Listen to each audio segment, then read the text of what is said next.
Can you hear me? I can hear you. I realized I said that and then hadn't put on my headphones, so, should probably put that on Can you first. hear me? I can hear you just fine, loud and clear. Okay.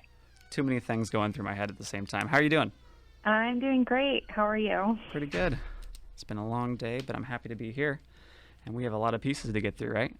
Mm-hmm. Cool. And for those of you listening, as I said, this was right on air, and Natalie is a longtime guest / co-host / lots of things for the show. And first and foremost, a fantastic friend and supporter of the show. So welcome aboard. Oh, thank you. And Hype Girl. And Hype Girl, which I appreciate. I'm Hype Girl for all the writers in our wonderful community. And if you like the show and you like Natalie's writing in the show ahead, you can email me and let me know at write.onair@gmail.com. You can also submit to me there or complain or whatever, really. I like dialogue. It's fun. So send me an email. It's always fun. Have you ever gotten a complaint from somebody? The only complaint I got was... more! I want more! No, it was a good one. The complaint was, can you please label the titles of the pieces in the YouTube section? And I went, yeah, that's a great complaint. Yes, sir. And so I did. So that's the only one I ever got. Solid feedback. I wouldn't call it complaint, more I guess so. Feedback would be better. I guess the closest thing I've had to a complaint has been feedback. Yeah. Okay. Which is a nice spot to be in my opinion. Mm-hmm. Cool. Well, I think we should get to these. I want to get through all these pieces tonight. Yes. So I just go right into it? Any precursor explaining you want to do or anything? Well, that was my plan. Oh, okay. Well, if you can't tell, Kevin and I have discussed tonight's show prior to the show actually starting. Just a smidge. So the first two pieces I'm reading, and I'm reading one that actually was read on the first show I was ever on, and Kevin read it for me, and I'm reading it in conjunction with this most recent poem that will be read directly after it, because just an interesting thing that stuck out to me after reading this poem that I'd written last March, and then this other poem that I'd written probably 4 years ago. So I'm just going to go ahead and read it. First one is called After an Illness. Sometimes I want to wear a floral blouse doused in hibiscus-scented perfume, a Cleopatra stare, bracelet bangles with bangs that jut over my eyes. I want to grow my hair long, curl the tips, gloss my lips, and be the girl I haven't been since I was 21. I want to be fun. But would I trade a new shade of perfect peach or a long walk with so-and-so on the beach to feel like I was younger then, or even as young as I actually am? No, I like who I am. I like the bitter, like the sweet, and all the things that have made me, me, none of which came in lace, gold, mesh, or flesh. No, I like my soul. It cannot be bought or sold. It doesn't grow young or old. It just was, is, forever will be me. And the next one is called Saturday, and this was written about 4 years after that one. I wore a long red dress downtown to walk around alone. Long-haired and lipsticked, feeling feminine, I was rooted to the ground. And for that moment in the shade of floral canopies and trees whose arms had rushed to hold, to embrace so readily, I felt unhindered by hopes or dreams, unhindered by who I've been or may become, and I was happy to simply be. Oh, yeah. We're going to talk about these ones for sure. Well, where should we start? Yeah. Well, the first one, and Kevin, you know the background on this one. I don't know. I can't even imagine anybody would remember the show that I was on, and I read that. I did remember it. So before the show, when I read this just to myself, just seeing what you had submitted, it didn't really click that I'd read it. And then when you started reading it, I was like, oh my gosh, I remember the exact day. Yeah, I rember all of this. So it came back to me instantly. You and me and Brandon, when Brandon was on the show too. Yeah.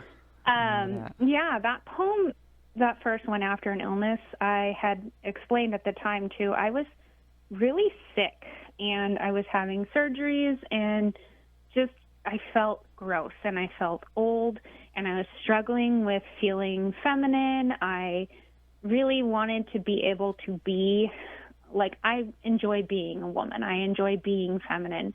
But sometimes I just don't feel like it's safe for me to be that way. I don't know why. Well, it's a number of things I'm not going to get into. But at the time, it was just like, I feel gross. I don't want my hair long, and I want to have long hair, but it's hard when you're having surgery, when you're sick and you're not doing well. And to even have the energy to take care of yourself is hard, and it's almost like I forgot how, even though I was trying to put some effort into the outside, not that that's the only thing that matters, but it was just really wearing on my self-esteem. And so this poem meant so much to me in writing it, because it was like I was reflecting on the fact that maybe, maybe I can't have these things right now, and maybe that doesn't matter. Maybe if my body fails me, it's okay, because it's not all that is to me. Like, there's more inside of me than what's on the outside, and I did not feel great about what was on the outside. And so the poem after that, called Saturday, is one that I wrote right after I moved back to Chico in March of this year. And it was from a day, it was like spring weather was just popping through. It was a really beautiful day, and I wore this big red dress that I always felt really too self-conscious to be seen in. And my hair was long, and I was feeling really good about myself because I just gotten this really great job, and I had a solid living situation, which I struggled with for years to find in this town. And I finally felt like I could just sit in that moment and be with myself and be happy for who I am, and not constantly be struggling and striving to be something other than who exactly I was at that moment. I think that's beautiful.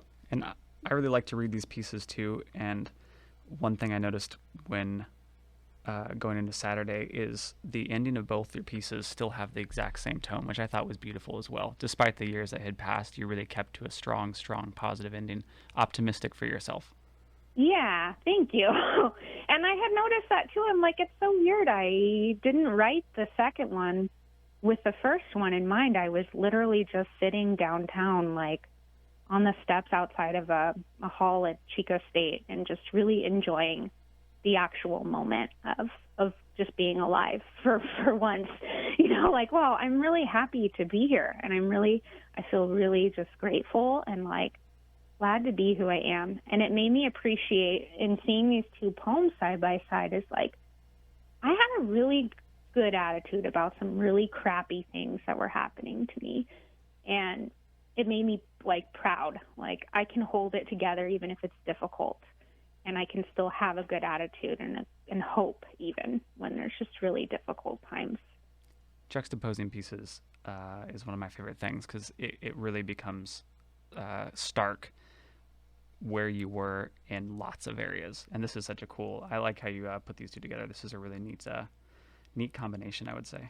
Yeah, it was interesting. And I've never really done that before either. I've never been like, wow, this piece is like this piece I wrote at this time. Yeah. I just happened to notice it. I wish I'd had more time to really like sift through it and think about it more. But I was like, just notice it. Like, I emailed you those, at like 6 o'clock-ish. Yeah. On the fly. Anywho. No, I like it. Well, now that that's out of the way. All right, well, keep rolling. There's more in here. Yeah, and then the last show I was on, I was reading quarantine poems. So I think that the next two are from that era of writing. Okay. And this one's called My Heart, and this is from a series of prompts. I was in a writer's group where we were writing poems and sharing them. My heart is like a stone which only seems to skip when I reach somewhere deep within.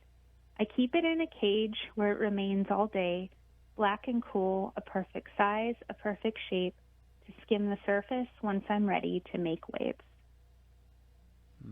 Yep. That feels quarantine-esque. Yeah. I see where you're going.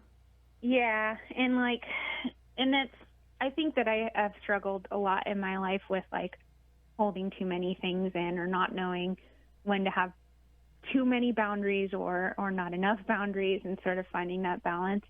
And so a lot of that is like, I'm learning to find that. Like, it's okay to keep some things close to my chest, and then when I'm ready to say something, I'll say it.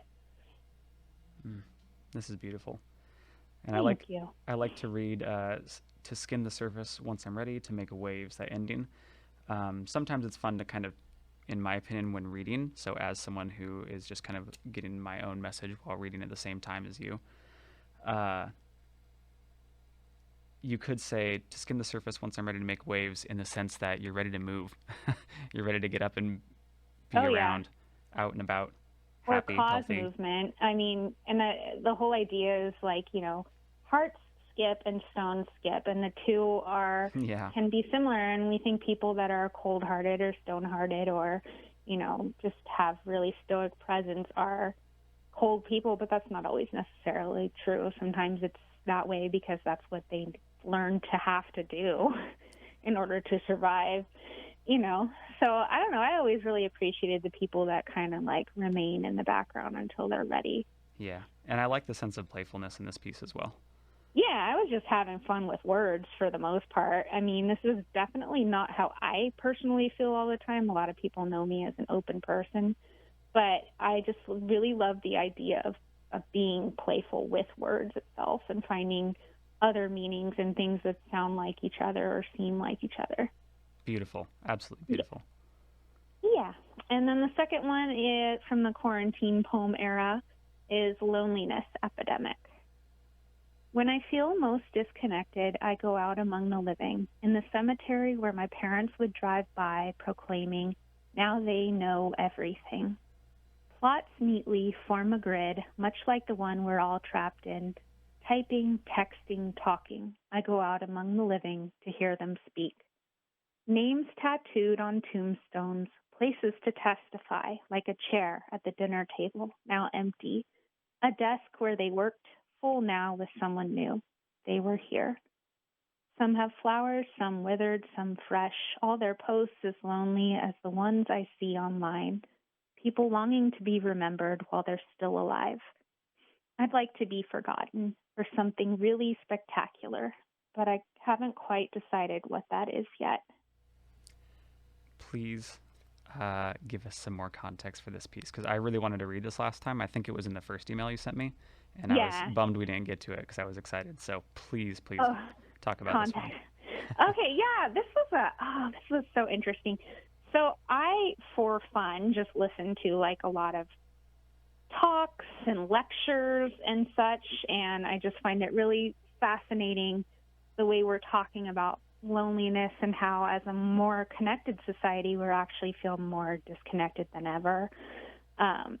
And so this was kind of toying with that, and with the fact that during the pandemic, especially because this was very early on, that really the way we could communicate with each other was through social media. Like everybody gets super social with the thing that we don't realize is actually like causing us to feel very disconnected from ourselves, from people close to us, just from life itself.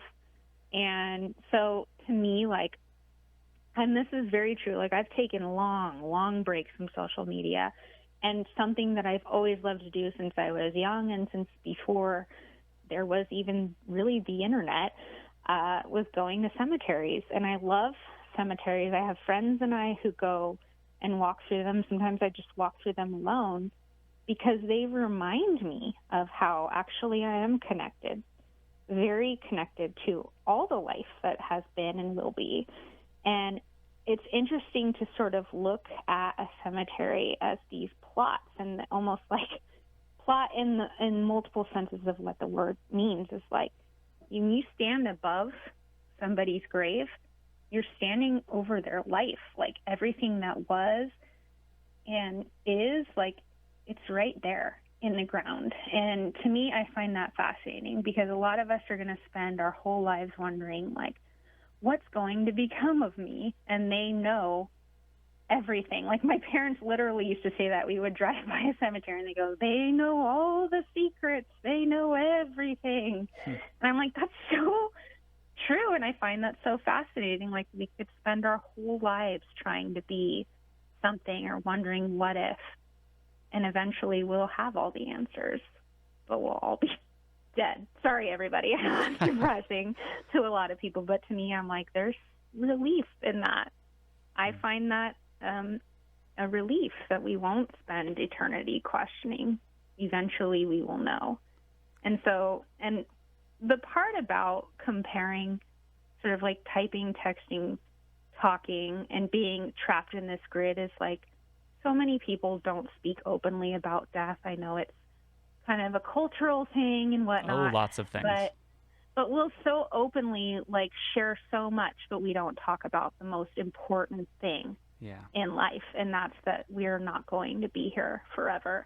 And I really think that a lot of people who don't confront that, that's why a good portion of the reason why they're depressed is the existence, and they're not realizing, like, in that time of not addressing it, they're missing out on probably the most beautiful thing, which is realizing that none of this is permanent, bad or good.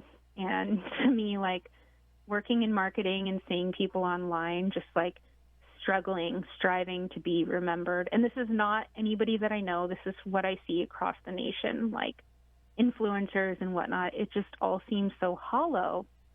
And to me and to a number of people that are very close to me, we always say, like, we just want to be forgotten. We want the end to come eventually. Like, why do you cling so much to being alive? There's beauty to being alive, but why would you want to do it forever? I don't know.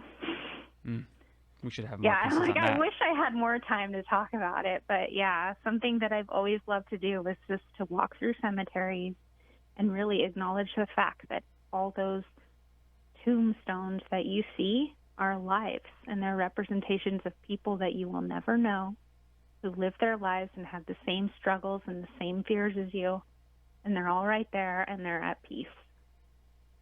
Or if you're really anxious, maybe they were all better than you, and you should consider that. This is a beautiful piece. I love it.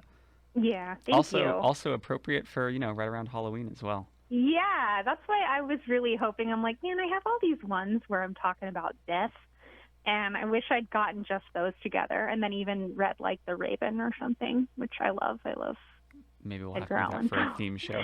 Yeah, another show, Halloween show. Oh, okay, so the next one, I guess I'll read Resting Place first, and then I'll read Ode to My Brown Shoes. Okay, so Resting Place. And this is not from quarantine times. I roam campus in the rain, amassing carcasses of leaves on my docks. I'm a tree, shaking memories of the brother who's passed away. The sun streams through a cloud break, turning my eyes to death. Is that you? I say to nothing, souls wedging spaces into the walkway, where there's a name tag stuck to slick cement.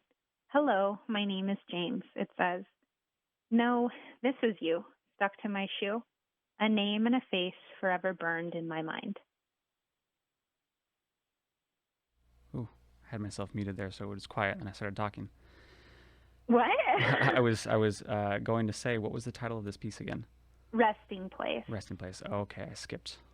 This one has an interesting story. It's from when I was in my last year of college, and I'd lost my brother-in-law, and he was somebody that I very much cared about.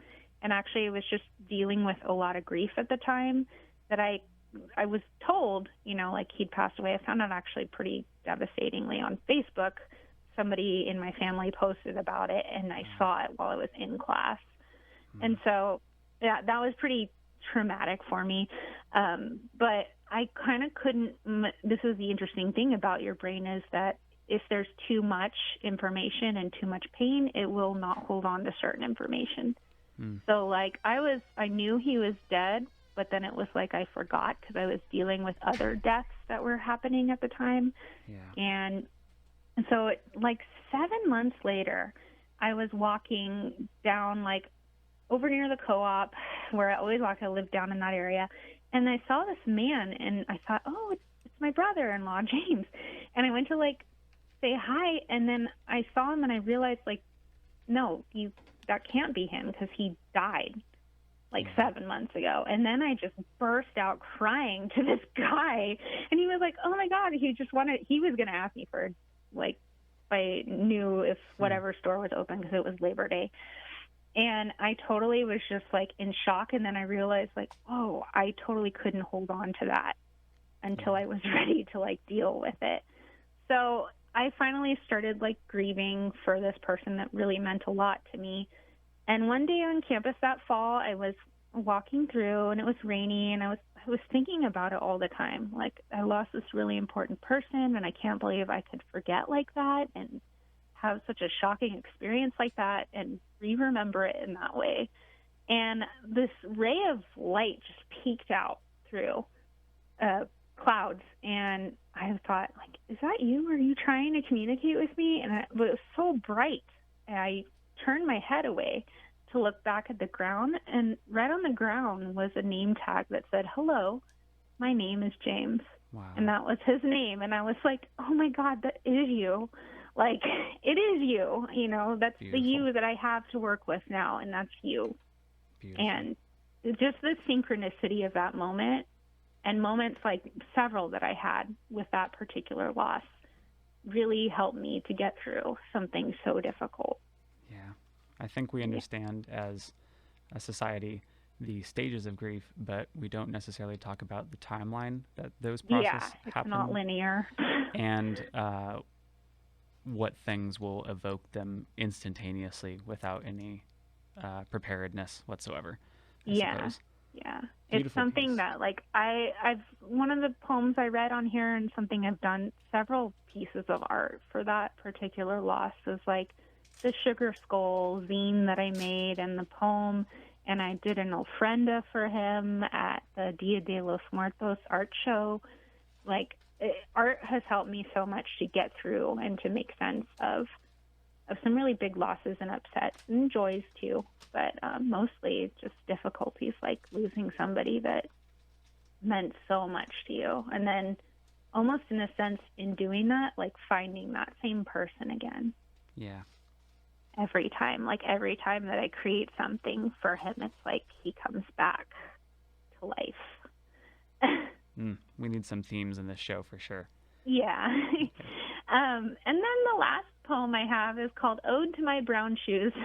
Sorry it was so heavy tonight, folks that are listening, but this is just about a pair of shoes that I had forever, and then finally I had to, like, let go of.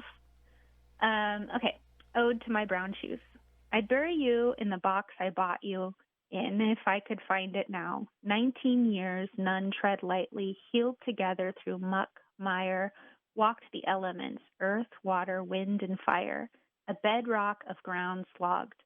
Eyelets of faux leather crack, crow's feet scatter to show age, and spreads like a tell. I followed your lead, though you looked up to me. Ode to you, brown shoes, lined with silk slips, my pilgrim ships, carrying me across an ocean, a sea of change between stalks, to fall asleep at your now silent tongues. Gone is the momentum when my soul slips away. And soul at the end there is S-O-L-E. L-E, yeah. There's a lot. This was also from college, where I just loved to play with words and multiple meanings and things, using an object to talk about things like aging, wear and tear, having to, move on from something. So this was like, I really did feel passionately about these shoes. I love them. I had them through so much. And finally, like, the bottoms of them, even, what's his name? Oh my gosh. He has the shoe, he does the Blues Bayou on Zephyr. Preston, he fixed my shoes for me, these very shoes, and then they finally fell apart, and I was heartbroken. But it was like, eventually you do have to let go of things. Everything is in a slow and steady process of decay, even your shoes. And so it was a bummer, but I also loved, like, using that as sort of this weird metaphor for myself and growing older and going through time and really feeling like I'd been on a journey with this seemingly inanimate object that I've now given life to. And, constant renewal is a good theme in this as well. Yeah. Because I'm sure you bought new shoes after that. Well, I did. And also just, like, even now, like, thinking about those shoes, it makes me smile, the memories that I had in them. And it's funny because they're just a pair of shoes, but, you find a really good pair of shoes and you never forget them. Well, we spend a lot of time picking the things that we wear, so I think that says something about it. Yeah, just like the energy that the object can carry too. The memories and just it being a part of you, becoming like another part of you. That's well said. Well, we've got 5 minutes. That went fast. I think we got through all of them, yeah? I think so. Yeah. Wow. I can't Perfect believe timing. we got through all of them. Huh. How cool. Yeah, I can read. Actually, I'll finish it with a poem from Edna St. Vincent Millay that I wanted to start the show on, but I didn't know if we'd have time. But since we will, it's a sonnet from Edna St. Vincent Millay called Dirge Without Music. All right. Take us out. Alrighty. I am not resigned to the shedding away of loving hearts in the hard ground. So it is, and so it will be, for so it has been. Time out of mind, into the darkness they go, the wise and the lovely. Crowned with lilies and with laurel they go, but I am not resigned. Lovers and thinkers, into the earth with you.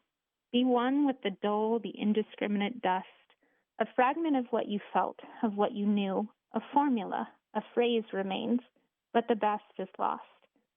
The answers quick and keen, the honest look, the laughter, the love, they are gone. They are gone to feed the roses. Elegant and curled is the blossom. Fragrant is the blossom, I know, but I do not approve. More precious was the light in your eyes than all the roses in the world. Down, down, down into the darkness of the grave, gently they go, the beautiful, the tender, the kind. Quietly they go, the intelligent, the witty, the brave. I know, but I do not approve, and I am not resigned. Ah, wonderful. Mm-hmm. Well, thanks so for being beautiful. I love that poem so much, and it pretty much sums up what I was kind of trying to say in a lot of my work tonight. I think it's a good ending note after all the pieces that we read, for sure. Well, thanks for being on the show, Natalie. Thank you for having me. Yeah, we'll have to have you on some more for sure. So get some themes together. I know we talked about that. Maybe we'll have some more of Natalie in the future. Yeah. All right. I'll see you soon. All righty.